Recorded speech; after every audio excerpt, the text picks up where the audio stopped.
ADO examination के जो reasoning वाले पोर्शन है उसके स्ट्रेटजी के बारे में बात करेंगे कि 100 क्वेश्चंस टोटल पूछने जाने हैं।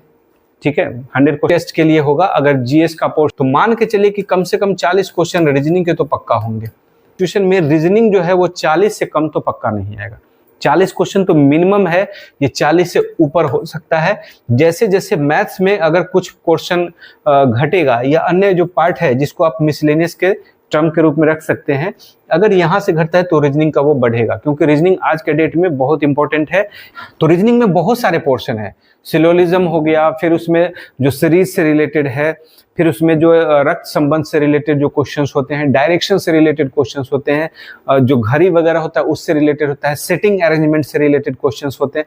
बहुत सारे डिफरेंट टाइप के क्वेश्चंस होते हैं। कॉन्सेप्ट ऑलरेडी मैंने इस पर बता रखा है, बहुत सारे वीडियोस हमने इस पर बता रखा है बना करके कि किस तरीके से किसी टॉपिक को सोचना है। लगभग रीजनिंग का सारा टॉपिक मैंने बहुत डिटेल में जो है पूरा बताया हुआ है। ठीक है, कि किस तरीके से कोई सा क्वेश्चन अगर पूछता है तो उस पर कॉन्सेप्ट क्या होने चाहिए, कॉन्सेप्ट भी मैंने बताया है। साथ साथ उससे रिलेटेड बहुत सारे क्वेश्चंस पर डिस्कस किया है। हर एक टॉपिक का कम से कम मान के चलिए तो मिनिमम 50 क्वेश्चंस टू 80 क्वेश्चंस मैंने ऑलरेडी डिस्कस किया है।